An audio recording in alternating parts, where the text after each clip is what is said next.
Good evening. You're watching World News Tonight on TVP World. I'm Aaron Darman. Moscow says Washington's new security posture is aligned with the Kremlin's vision, welcoming the softer tone towards Russia and verbal assault on the European continent.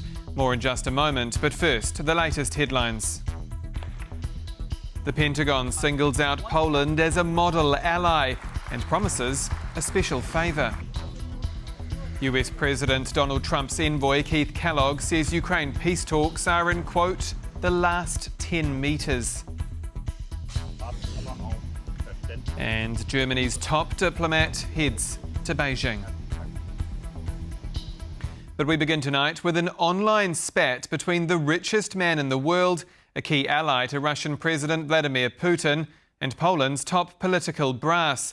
The falling out, which includes Elon Musk calling for the abolition of the European Union, comes in the wake of America's revised security strategy that claims Europe is facing civilizational collapse. As Sonia Gata-Biszczan reports, Polish Prime Minister Donald Tusk has sharply hit back in what is now the globe's most viewed social media post of the weekend. As Elon Musk took to his platform X to bash the European Union, the EU should be abolished and sovereignty returned to individual countries so that governments can better represent their people. Russia wasted no time to team up with him, with Dmitry Medvedev, deputy chairman of Russia's Security Council, endorsing the message, a sequence that prompted the Polish foreign minister Radosław Sikorski to take the podium next.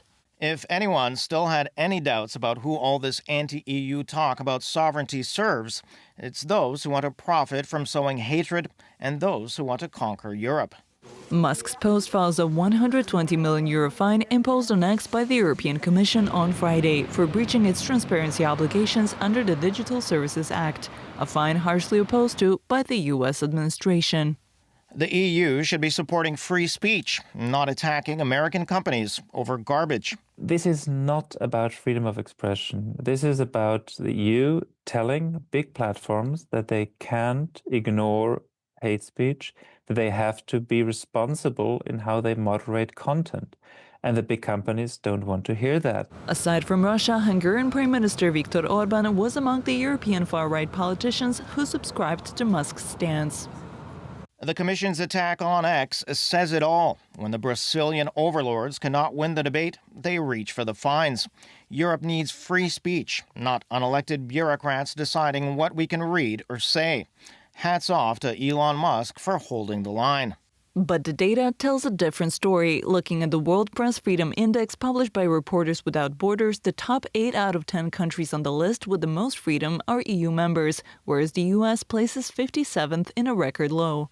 According to analysts, the close relationship between Elon Musk and President Donald Trump early in his second term, as you can see, I'm not just MAGA, I'm dark MAGA, attracted a Republican crowd to Musk's platform and may explain the reaction that followed. It's still a very popular network for them because of the commitment to do less content moderation, to allow more hate speech. So obviously this is a very important platform for the MAGA crowd, for certain Republican positions. And that is also why this fine has such a resonance. Polish Prime Minister Donald Tusk did not miss the opportunity to comment on the growing rift in transatlantic relations.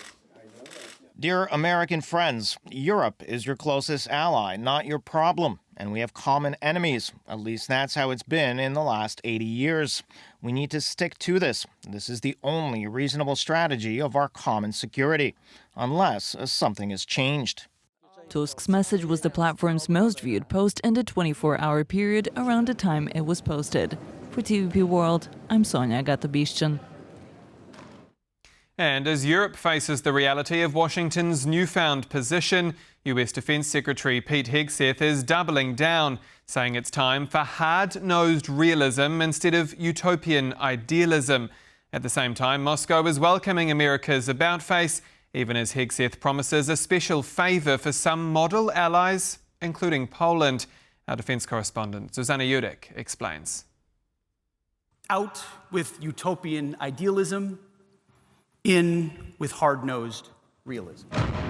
The U.S. Defense Secretary's stark words come in the midst of the fallout from the new national security strategy Trump's administration published on Thursday. This is a unique paper. I don't think America certainly has ever produced a national security strategy or any national paper or report like this before.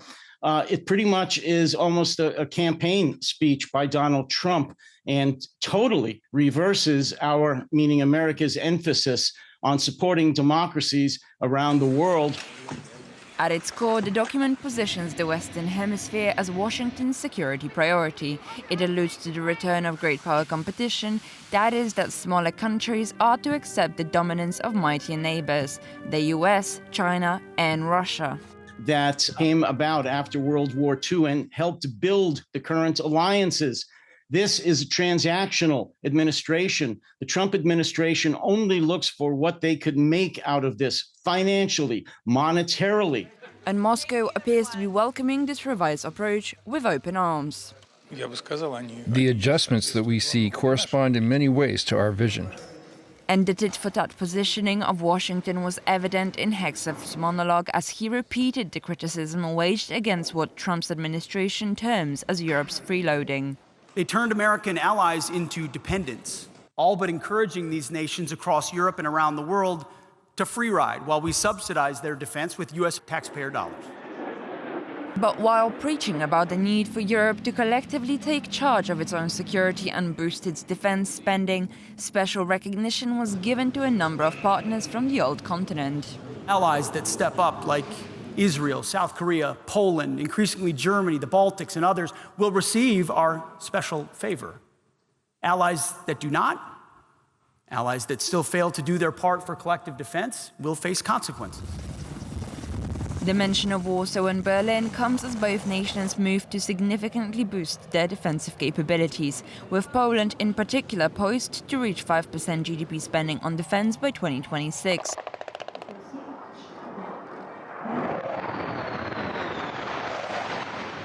But as experts warn, talk is cheap while security guarantees are at best enduring alliance between Poland and the United States. Flimsy. From the Defense Department, thank you. I don't think Europeans should be under any illusions that if they increase their defense spending, suddenly Donald Trump is going to embrace them and is going to, confirm that the U.S. will come to their aid if there's any sort of an issue going on, which threatens their security. I think, it's absolutely not the case.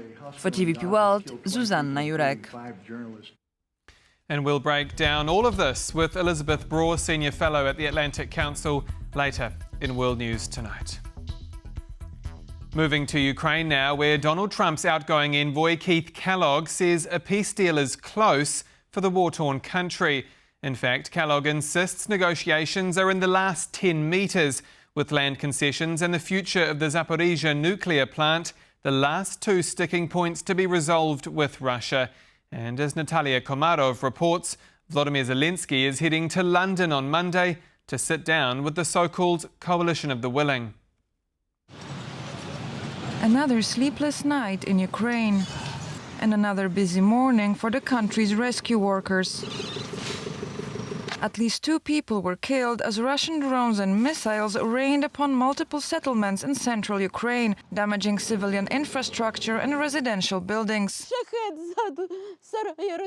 A shahed exploded behind the shed and started a fire. My chicken coop burned down and all the firewood burned. The summer kitchen was blown out and the garage was damaged. Everything blasted apart. Shattered windows everywhere. But the fate of women like Lyubov is being decided far away from Ukraine. Another round of talks has wrapped up in Miami between the Ukrainian delegation and U.S. Special Envoy Steve Witkoff, who visited Moscow earlier this week, accompanied by U.S. President Donald Trump's son-in-law, Jared Kushner. Ukrainian President Volodymyr Zelensky said they held a substantive phone call. Ukraine is determined to keep working in good faith with the American side to genuinely achieve peace. We agreed on the next steps and formats for talks with the United States. At the same time, another U.S. Special Envoy, Keith Kellog, said there are only 2 points of disagreement left in the negotiations between Russia and Ukraine, namely the post-war status of the Donetsk region and the Zaporizhzhia nuclear power plant. If you're a military guy, especially you're at ground, Marine Corps or infantry, that you realize the last 10 meters to objective is always your hardest. That's where the friction of war really sets in. And I think we're at the last 10 meters of trying to end this conflict. But even though nobody wants peace more than Ukrainians, they are not willing to cede land to the invading Russian forces. Nobody will give Putin Donbass. No way. It's our land. Peace talks. And with Washington steady on the diplomacy course, European leaders continue working within the format of the coalition of the willing. On Monday, Zelensky is set to travel to London to discuss potential security guarantees for Kiev with French President Emmanuel Macron, German Chancellor Friedrich Merz, and British Prime Minister Keir Starmer. For TVP World, Natalia Komarov. Polish prosecutors have requested an Interpol red notice for the 2 Ukrainian men accused of a sabotage attack on the country's railway lines on behalf of Russia. 41-year-old Yevhen Ivanov and 39-year-old Alexander Kononov are suspected of damaging tracks with explosives near the village of Mika in what Prime Minister Donald Tusk branded state terrorism. The pair are then believed to have fled to Belarus. A final decision by Interpol is likely to come in the coming days for a red notice, if granted, which would allow the suspects to be pursued across the agency's 196 member countries. First this week, it was French President Emmanuel Macron. Now Germany's foreign minister is also en route to Beijing. Johann Wadephul will put talks over rare earths and steel at the top of his agenda as the European Union pushes to beef up ties with the Asian superpower in the shadow of the Kremlin. Randy Potts reports. German Foreign Minister Johann Wadephul is on his way to China with a single priority in mind. In times of growing tensions and geopolitical upheaval, we must continually explore how we can work together with China to find solutions to pressing challenges. We want to cooperate with China, but we also expect understanding for our concerns and those of Europe. Wadephul's visit comes on the heels of another European leader, French President Emmanuel Macron, visiting China for the 4th time. Macron says there is an opportunity to look past any potential rivalry between Europe and China and focus on a new partnership. We are at a breaking point in the international order of the world we built after the Second World War, which was based on multilateralism and cooperation between powers, is beginning to crack. We've advanced our entire planet, from China to France. Every time we've been able to cooperate with mutual respect and consideration. Why are so many European leaders heading to Beijing? There's a lot of opportunity in the pivot that Europe is making today. That's how India sees it. Because you are searching in Europe for new strategic anchors in a world where American politics has become unpredictable. At the same time European leaders pursue trade and security agreements with China, Russian President Vladimir Putin is going to India. We had the opportunity to discuss developments on the Ukrainian front and the actions we're taking with other partners, including the United States, regarding the possible peaceful resolution of the crisis. The Russian president mentioning the United States as a partner is, of course, a very new development. As the U.S. engages in what it is loosely calling trade talks with Russia, China's strength vis-à-vis Europe could increase. That the U.S. is also a problem. And that the fact that there is not clear unity of action or coordination between the US and us in these days is an added problem because it sort of helps China to manage Europe as a kind of second-grade partner. For TVP World, Randy Potts. It's music, but it's artificial intelligence. It's artificial intelligence, but it's also music. As it turns out, both can be true, with some artists using the AI boom to co-create the tunes of tomorrow. Maciej Jastrzębski has more. Istnieje nowa forma życia. Hybryda człowieka i sztucznej inteligencji.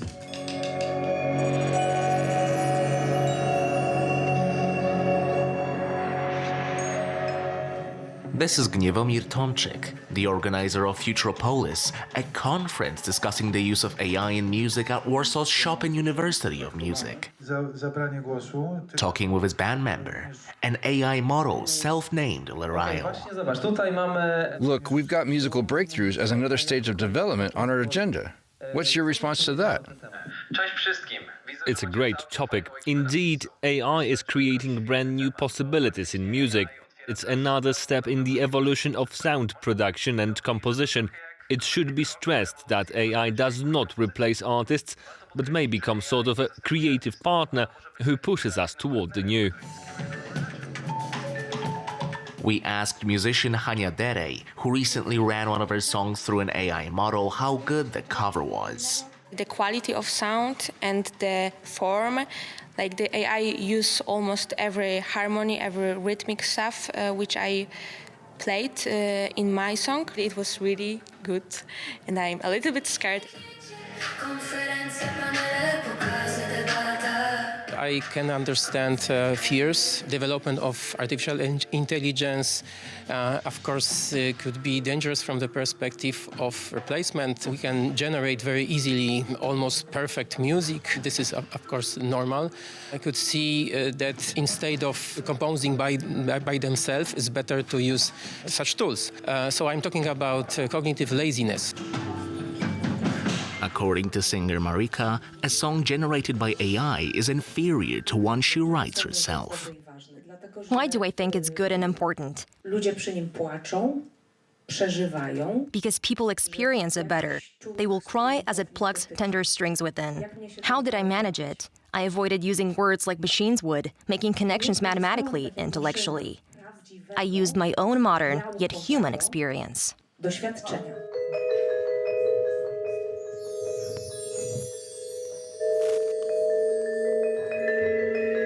To zwierciadło umysłu, odzwierciedlające głębokie myśli i uczucia tych, którzy odważą się w nie spojrzeć.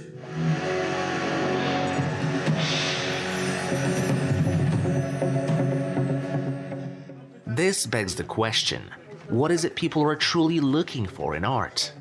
I think that people like to see somebody who puts a lot of effort. You need to possess certain skill. You need to be in a situation that is challenging to some extent, because otherwise there will be misalignment between you and the situation, and you will never be able to achieve the state of flow. And I think this is crucial to the creative act. Warsaw's recent Futuropolis conference proves that Poland is at the global forefront of exploring the uncharted territory of AI-augmented music.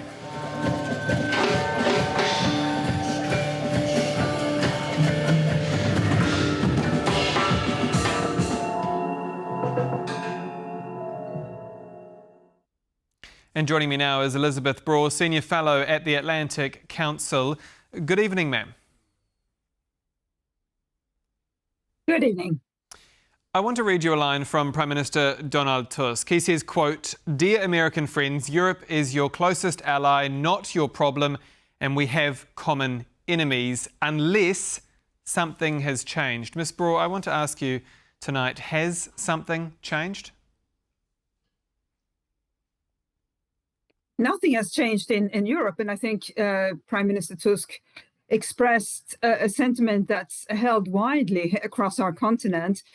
We feel very strongly about the community we have created here and about our friendship with America, but he is referring to the new US national security strategy that seemed to suggest that something has changed in the US view and approach to Europe, and that it has changed from the previous national security strategy, which was issued by President Biden. These are issued once per president, and has changed now to this national security strategy that the Trump White House has just issued, and that is the concern that something fundamental has shifted in not just this piece of paper, but in the US attitude to its European allies. Well, I guess the question is too, are we now in a world where the White House is accusing the European continent of facing a civilizational collapse? We've got Moscow cheering the White House on. Does that leave Europe more alone than it's been in a very long time? It certainly does. We here in Europe have been able to count on the friendship with the United States now for 80 years, and indeed for more than 80 years, ever since the United States entered World War II at the very latest. And even before that, America was a friend of Europe. But what we have that I think we shouldn't forget about, since you asked, are we weaker? Yes, we are weaker. If the United States has decided that it's not going to focus on these friendships with European countries anymore, and indeed sees our countries as somehow governed in a way that is unsuitable. That makes us weaker, but it also makes America weaker, because America will never get friends as good as European countries have been.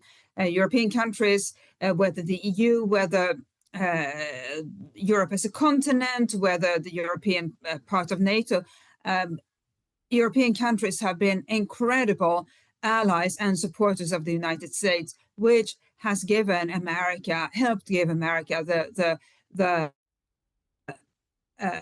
role as a superpower that it has today. America is not going to find those kinds in the world. So America, if it pursues this, what it has outlined in this national security strategy, will be weaker as a result. But we should also remember one positive, which is that within Europe, we have relationships and common structures and common understandings that makes Europe stronger than it has ever been before. We shouldn't forget what a phenomenal achievement it is that we have this continent that used to be riven by war, where peace is now, peace among European countries is now the reality, and prosperity is the reality. We can live wherever we want, and our leaders don't contemplate fighting wars against other countries. What we need to worry about is, of course, Russia, China, but hopefully not America.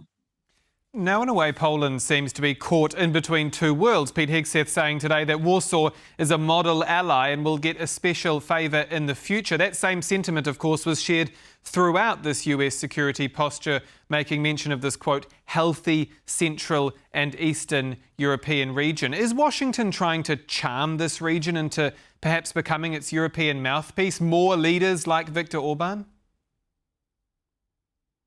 It is interesting, is it not, that American leaders in recent years have seemed to suggest that Western European countries are too opinionated, Western European leaders are too opinionated, and as a result, they prefer Central and Eastern European leaders. I vividly remember the Iraq War, when France and Germany said we are not going to participate with the United States in invading Iraq, whereas some countries in Central and Eastern Europe said they were going to participate, and when a journalist asked Donald Rumsfeld, then Secretary of Defense, about it, he said, well, France and Germany are old Europe, we are working with new Europe. And that sentiment really has carried through to this moment, where, as you say, Pete Hegseth, the now Secretary of Defense, is saying there are some countries that will get special favor from America.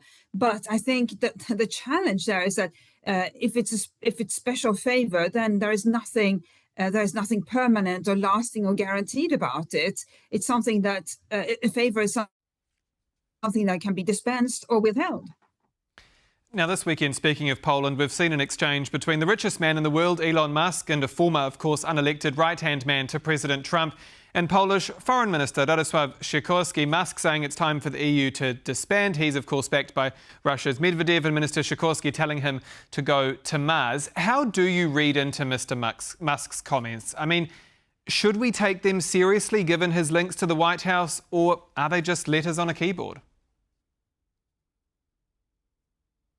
It's extraordinary, is it not, that Elon Musk, who runs several companies now again having left the US government and surely has a lot of work to do running those companies, that he somehow has the time to spend so much time on social media and dispense so many opinions on social media. What is also concerning is that he doesn't really seem to understand how the European Union works, or indeed how many European countries work. And it is the reality that to understand how another culture, an organization works, you need to spend time there. And that he clearly has not done, which is what seems to have enraged Foreigner Sikorski, who pointed out, I think, the obvious that Elon Musk may not know as much about our countries here as he thinks he does. We should be concerned about it because Elon Musk is powerful, but he is not as powerful as he was 6 months ago. During Donald Trump's first term in 2017, the national security strategy read, Russia aims to weaken US influence in the world. Of course, those words do not feature this time around, nor is there any mention of Article 5, this idea that an attack on one is an attack on all. On top of all of that, of course, we have the NATO accession question, no perpetual enlargement. And we've got Keith Kellog saying we're in the last 10 metres of negotiations. Has Donald Trump buckled to Vladimir Putin or not?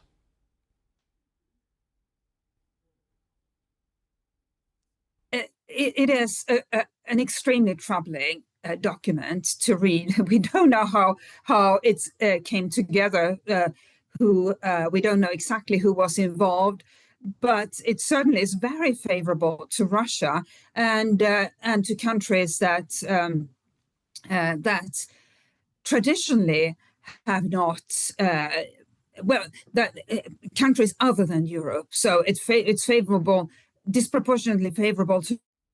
It also singles out, for example, the countries in the Persian Gulf and says America shouldn't hector them about how to run their countries.